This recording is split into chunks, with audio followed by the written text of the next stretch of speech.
Of all their tricks, their favorite one they can do together as a team. Ah!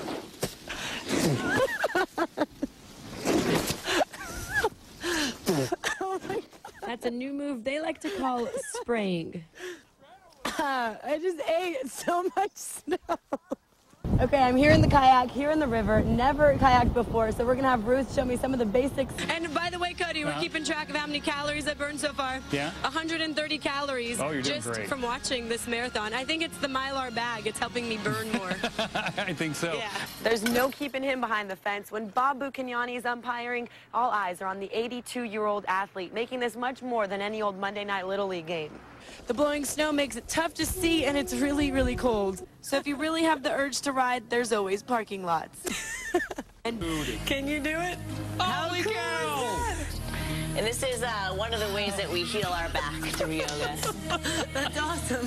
Okay, You're quite an arch. Oh, yeah, a lot of memories made. 80 years is a long time, but not to worry, you guys. Capital Nursery still has 2 locations, one in Elk Grove and one in Citrus Heights. And I'm Neda Irampour. New tonight, Anjali Hemphill is in series where police have been on the scene for hours now. Anjali? It can also be a drive-through window, but you're gonna need one of these. Okay, I'm gonna have one funnel cake in every single flavor, and immediately after that, I'm gonna go on every single ride here at the fair. YOLO. You only live once, that's the motto. YOLO, and we... And Bernie is now back in his truck, ready to go home, and the first thing they're gonna do is give this dog a bath. Whether it's at the diamond or sprinting around and around the track, taking it to the net, or scoring those goals, their fans are getting front row seats to school history in the making. We may never learn this woman's identity, but in case she's watching right now, the folks here at Denny's want to say thank you for dishing out a good story. His focus never falters. He knows he's getting stronger with every weighted dip. Nothing's really going to stop you unless you let it.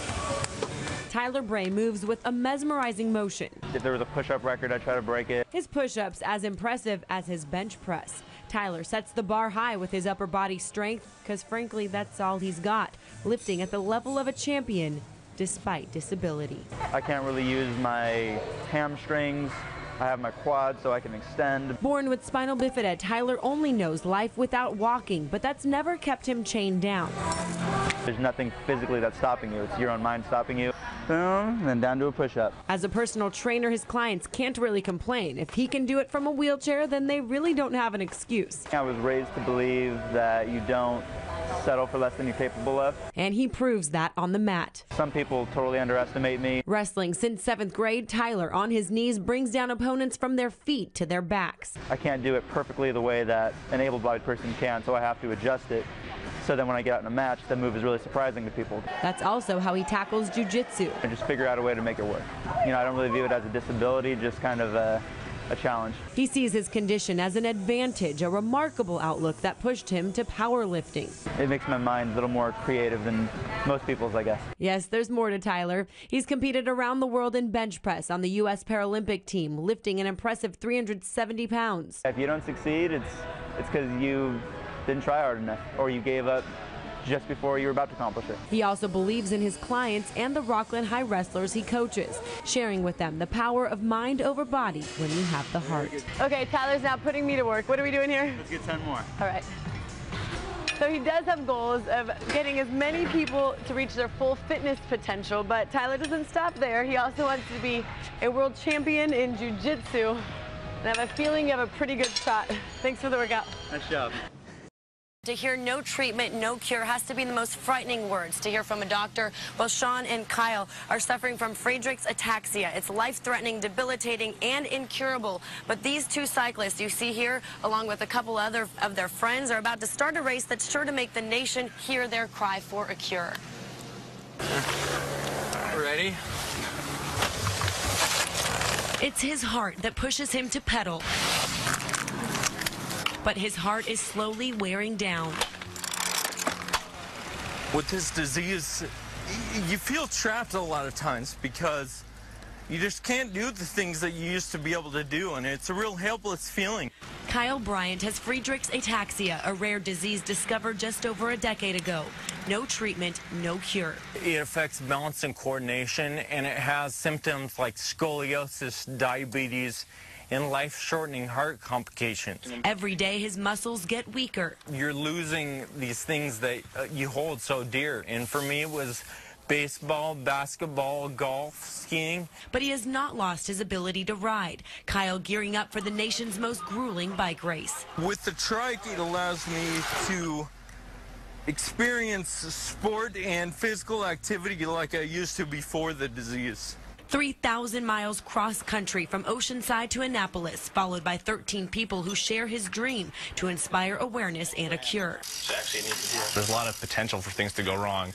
I'm really mostly worried about flat tires, broken chains, and broken spokes. Friends, family, even strangers pack up for this 9-day journey, hoping the 5,000 others in the U.S. with this disease know that they are not alone. They go, hey, my son or daughter was just diagnosed 6 months ago.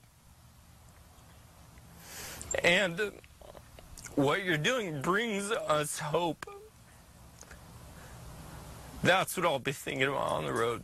I'm constantly amazed at the way he's taken this whole issue. You know, I'm not sure that I could do what he does. So he's really my hero.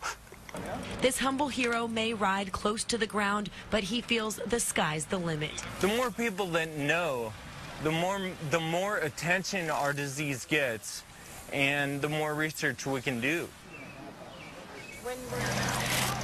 Back here live, they're taking these 2 trikes with them and 5 bicycles and some vans and an RV for their team of 17 that's going again on this non-stop journey across the country. They've already raised $1 million in other rides that they've done. This one is intended solely to let people know about this disease. You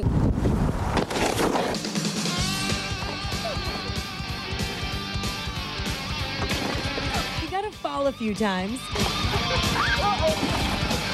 before you make it to the top, and these snowboarders are well on their way. Be as creative as possible, and hopefully people will recognize our individuality and our talent.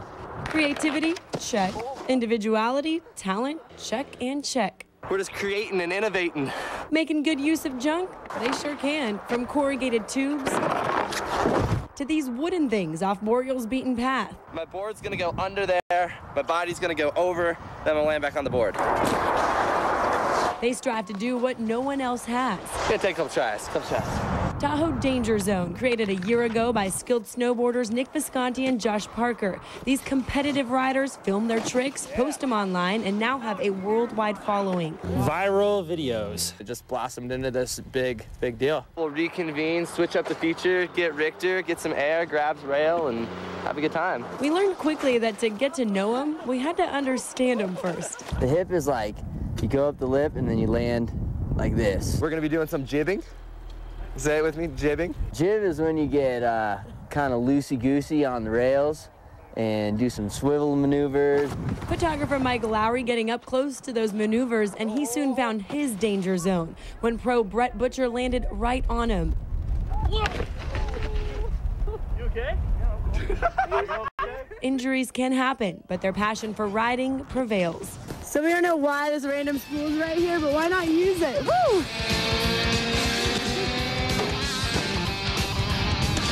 The junk that's laying around is stuff that like kids find in their backyard and stuff, and that's how they can associate with our videos and just our lifestyle. CBS 13 Danger Zone. So why call themselves Danger Zone? Me and my buddy Josh Parker went to a Kenny Loggins concert and got super inspired. And okay, let me redo that. So inspired by the mountains and so passionate. Can I just be real? Like, should I say the hot babes? His videos may help this flashy dresser get the girls, but they also pump up Tahoe. Conditions are always amazing. It's great to get work done here with filming and photos. We're not really sure why there's a van out here either, but it's covered in snow. It's not really going anywhere. So true Danger Zone style, it's gonna snowboard off it. I always fall when I do this. And that's why we leave it to the professionals. These guys are constantly out here pushing it. Creative and wild. It's insane. Of all their tricks, their favorite one they can do together as a team. Ah!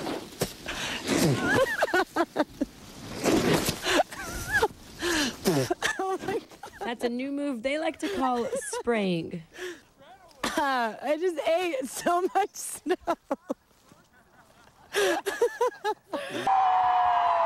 The energy is explosive. Adrenaline rises with the sun as the masses take off on a journey for survivors and stepping in for those who can't. I do this in honor of, to celebrate my survival, and also in honor of my grandmother who passed away from lymphoma in 2000. Countless stories of cancer that can't crack the spirit. 25,000 road warriors trek over San Francisco's steep hills, soaking in the skyline and scenery, all for people like Kimberly Cummings. I was first diagnosed in 2011, so I'm only 9 months out of chemo. She says donations to the Leukemia Lymphoma Society through Nike's marathon helped pay for a drug that cured her. She's an inspiration. One of the best parts of the race, we didn't have the sun and the heat pounding down on us. In fact, it was a cool, gray, almost drizzly day out here the entire time, which made for a really nice run. But after the race, it got pretty chilly, hence these Mylar bags. Crossing that finish line, a feat in itself. You got a little emotional towards the end. I did. Why? Because this is something I never thought I would actually be doing. Sacramento's morning radio host Katie Beers barely ran 5 minutes on a treadmill. A year later, she finishes her first half marathon. It was painful. Exhausting. It took a really long time. But, I mean, emotional, I don't know. I'm kind of on cloud 9. And then, what's your favorite part of the course? The end. The end, finishing? It was an amazing experience. I had my best friends here. It was awesome. Friendships solidified, even love sanctified. Jessica crossed the finish line, her boyfriend on one knee, and the rest is marathon history. And here's Good Day Sacramento's Melissa Cabral receiving her Tiffany's necklace from a tuxedo-clad firefighter, proving this race sure knows how to cater to women. But its true meaning on nearly every t-shirt. It's a race for hope, for a cure and a cancer-free world. That hope giving survivors strength as we all stepped in solidarity. That's right, guys. We have a lot actually going on here at the field at Davis High School. They're preparing for a big track meet coming up. They call this practice out here right now. And also check it out. Here's the Davis High lacrosse team. They're actually set to start their playoff game in about 15 minutes right now. So it looks like the skills they've been doing out here on the turf has proven to be just what they need to start this spring playoff season with history in the making. Go Blue Devils! For the first time in school history, all Davis High sports teams are at bat. Sky's the limit as far as what we do. The Blue Devils reaching for the top after a year of coming home with win after win after win, earning spot after spot after spot in the playoffs. Sports that require a lot of commitment, a lot of time, so you're dealing with generally really dedicated kids. That dedication paying off as 13 spring teams take their skills to the postseason championships. My goal is to do a 101 in the 100 fly, and my best ever is a 104. Swimmers will be put to the test in Sac Joaquin sections. It's definitely influenced the person that I am today, and definitely influenced where I'm going to go to college next year. Rachel Johnson will be playing water polo at a little school called Stanford. A lot of time, commitment, loyalty. Whether it's at the diamond or sprinting around and around the track, taking it to the net or scoring those goals, their fans are getting front row seats to school history in the making. Go Blue Devils. Go Blue Devils. School spirit takes flight as all their teams cross hurdles to push their limits. With 65% of their students on a sports team, there's no shortage of talent putting in the hours of practice and pain.